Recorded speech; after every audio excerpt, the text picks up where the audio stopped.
ಜನಗಳಿಗೆ ಹೊರೆನೇ ಇದು. ಏನು ಮಾಡೋದು, ಎಲ್ಲದಕ್ಕೂ ನಾವು ಅಪೋಸ್ ಮಾಡೋಕ್ಕಾಗಲ್ಲ, ಮುಂದುವರ್ಸ್ಕೊಂಡು ಹೋಗಲೇಬೇಕಾಗತ್ತೆ. ಹಾಲು, ವಿದ್ಯುತ್ ದರ, ನೀರು ಎಲ್ಲ ಏರ್ತಾ ಇದೆ. ಒಂದ್ ಕಡೆ ಗ್ಯಾರಂಟಿ ಯೋಜನೆ ಕೊಟ್ಟಿದ್ರು, ಈ ಕಡೆ ನೋಡಿದ್ರೆ ಬೆಲೆ ಏರಿಕೆ ಮಾಡ್ತಿದ್ದಾರೆ. ಏನ್ ಹೇಳ್ತೀರಾ ಸರ್ಕಾರಕ್ಕೆ? ಇದು ಅವರು ಮಿನಿಸ್ಟರ್ಸೇ ಅರ್ಥ ಮಾಡ್ಕೋಬೇಕು ಇದನ್ನೆಲ್ಲ, ಇದೇನು ಮಾಡೋದು ಅಂತ. ಸಾಮಾನ್ಯರಿಗಂತೂ ಇದು ಹೊರೆನೇ ಇದು. ಸಾಮಾನ್ಯರಿಗೆ ಇದು ಹೊರೆ ಆಗುತ್ತೆ. ಹೇಗ್ ಬ್ಯಾಲೆನ್ಸ್ ಮಾಡ್ಬೋದು ಅಂತ ಅನ್ಸುತ್ತೆ? ಅಥವಾ ಈಗ ಸರ್ಕಾರಕ್ಕೆ ಏನ್ ಹೇಳ್ತೀರಾ? ಕಮ್ಮಿ ಮಾಡಬೇಕು ಆ ಥರ ಏನಾದ್ರು ಹೇಳ್ತೀರಾ? ಇಲ್ಲ, ಕಮ್ಮಿ ಮಾಡಬೇಕು ಅಂತ ಹೇಳ್ತೀವಿ, ಆದರೆ ಅವ್ರು ಕೇಳಬೇಕಲ್ಲ. ಚಿಕ್ಕ ವಿಚಾರ ಅಲ್ಲ ಸರ್, ಸಣ್ಣ ಪುಟ್ಟ ಏರಿಕೆ ಅಲ್ಲ, ದೊಡ್ಡ ಮಟ್ಟದಲ್ಲೇ ಏರಿಕೆ ಹೌದು, ಏನ್ ಹೌದು. ಹೇಳ್ತೀರಾ? ಹೌದು ಮೇಡಮ್, ತುಂಬ ಜನಸಾಮಾನ್ಯ ಭಾಳ ತೊಂದರೆ ಆಗುತ್ತೆ. ಏನೋ ಎಲ್ಲ ಇಷ್ಟಪಟ್ಟು ಗೌರ್ಮೆಂಟಲ್ಲಿರೋ ಅವರಿಗೆಲ್ಲ ಏನೋ ಸ್ಯಾಲ್ರಿ ಬರುತ್ತೆ, ಅದು ತಕ್ಕನಾಗಿ ಡಿ ಎಗೆ ಕೊಡ್ತಾರೆ, ಓಕೆ.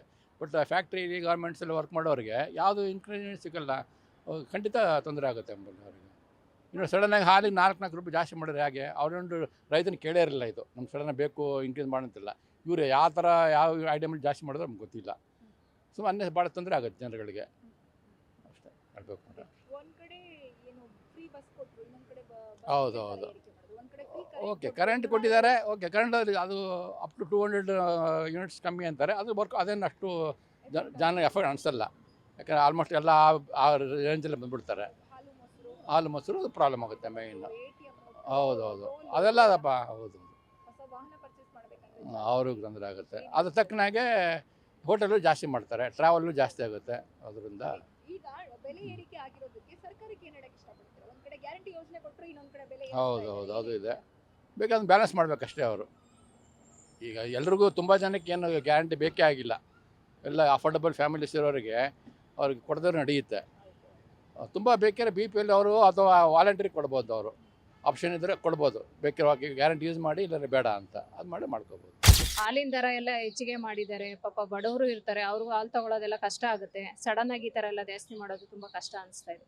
ಮತ್ತು ಬಸ್ಸಿಂದೆಲ್ಲ ಜಾಸ್ತಿ ಮಾಡಿದ್ದಾರೆ. ಹೆಣ್ಮಕ್ಳಿಗೆ ಒಂದು ಕಡೆ ಫ್ರೀ ಕೊಟ್ಟು ಜೆಂಟ್ಸ್ಗೆಲ್ಲ ಜಾಸ್ತಿ ಮಾಡಿದ್ದಾರೆ. ಒಂದು ಕಡೆ ಕೊಡ್ತಾ ಇದ್ದಾರೆ, ಒಂದು ಕಡೆ ಕಿತ್ಕೋತಾ ಇದ್ದಾರೆ.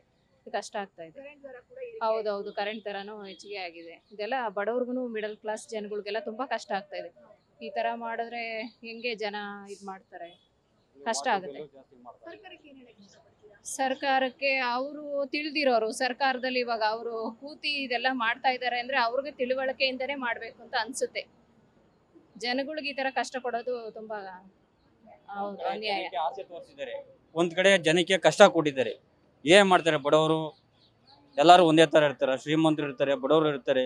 ಈ ಮತ್ತೆ ರೇಷನ್ ಐಟಮ್ಗಳು ಜಾಸ್ತಿ, ಪ್ರತಿಯೊಂದೇ ಬೆಲೆಗಳು ಜಾಸ್ತಿ ಇರ್ತಾ ಇದ್ದಾವೆ. ಜನಗಳು ಏನು ಮಾಡ್ತಾರೆ ಪಾಪ, ಎಲ್ಲ ತುಂಬ ತೊಂದರೆ ಅಂತಿದ್ದಾರೆ. ಈಗ ಅದು ಅರ್ಥ ಮಾಡ್ಕೋಬೇಕು. ಆಸೆ ತೋರಿಸಿ ಈ ಥರ ಜನಕ್ಕೆ ಈ ಥರ ಮಾಡಬಾರ್ದು. ಸರ್ಕಾರ ತಿಳ್ಕೋಬೇಕು ಮುಂದಿನ ಫ್ಯೂಚರ್ ಜನ ಏನು ಮಾಡಬೇಕು. ಇವತ್ತಿನ ಸಂಬಳ ಏನಿರುತ್ತೆ ಜನಕ್ಕೆ, ಸಂಬಳ ಜಾಸ್ತಿ ಕಂಪನಿ ಸಂಬಳ ಜಾಸ್ತಿ ಕೊಡ್ತಾರ, ಹಾಗೆ ತುಂಬ ತೊಂದರೆ ಇದೆ. ಸರ್ಕಾರ ಅರ್ಥ ಮಾಡ್ಕೋಬೇಕು. ಒಟ್ಟಿನಲ್ಲಿ ಈ ಬೆಲೆ ಏರಿಕೆ ಅಥವಾ ದರ ಏರಿಕೆ ಜನರಿಗೆ ಹೊರೆ ಅನ್ಸುತ್ತೆ ಸರ್? ತುಂಬ ಹೊರೆ ಮೇಡಮ್, ಪಾಪ ಎಲ್ಲ ಜನಕ್ಕೆ ತುಂಬ ಕಷ್ಟ ಆಗಿದೆ. ಬರೋ ಸಂಬಳ ತೊಗೊಂಡು ಏನು ಮಾಡ್ತಪ್ಪ ಬಡವ್ರುಗಳು, ಏನು ಮಾಡ್ತಾರೆ?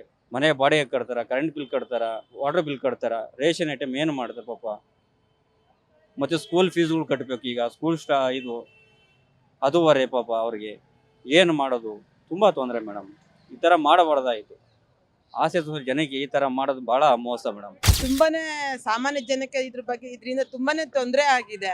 ಯಾಕಂದ್ರೆ ಅವ್ರು 2000 ರೂಪೀಸ್ ಕೊಡೋದಿರ್ಲಿ, ಈ ಕಡೆಯಿಂದ ತುಂಬಾನೇ ಎಲ್ಲ ಸಾಮಾನ್ಯ ಜನಕ್ಕಂತೂ ಮಿಡ್ಲ್ ಕ್ಲಾಸ್ ಪೀಪಲ್ಸ್ಗಂತೂ ತುಂಬಾನೇ ಕಷ್ಟ ಆಗ್ತಾ ಇದೆ.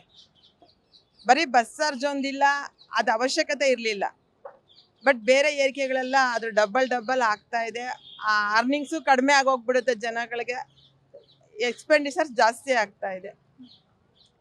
ಇದೆಲ್ಲ ಒಟ್ಟಿನಲ್ಲಿ ಜನರಿಗೆ ಹೊರೆ ಆಗುತ್ತೆ. ತುಂಬಾ ಕಷ್ಟ ಆಗ್ತಾ ಇದೆ, ಈ ತುಂಬಾ ಬೆಲೆ ಕಷ್ಟ. ಏರಿಕೆ ಮಾಡಿ ಸರ್ಕಾರಕ್ಕೆ ಏನ್ ಹೇಳಕ್ ಇಷ್ಟಪಡ್ತೀರಾ? ಇದಕ್ಕೆ ಆರ್ಥಿಕ ತಜ್ಞರಂತ ಇರುತ್ತೆ, ಏನಕ್ಕೆ ಈ ತರ ಡಿಸಿಷನ್ ತಗೋತಾ ಇದಾರೋ ಗೊತ್ತಿಲ್ಲ. ಜನಸಾಮಾನ್ಯರಿಗೆ ಗೊತ್ತಾಗುತ್ತೆ ಅಂತಂದ್ಮೇಲೆ ಇನ್ನು ಅಂಥ ವ್ಯಕ್ತಿಗಳಿಗೆ ಗೊತ್ತಾಗ್ಲೇಬೇಕಿತ್ತು. ಯಾಕೆ ಗೊತ್ತಾಗ್ತಾ ಇಲ್ವೋ ಗೊತ್ತಿಲ್ಲ.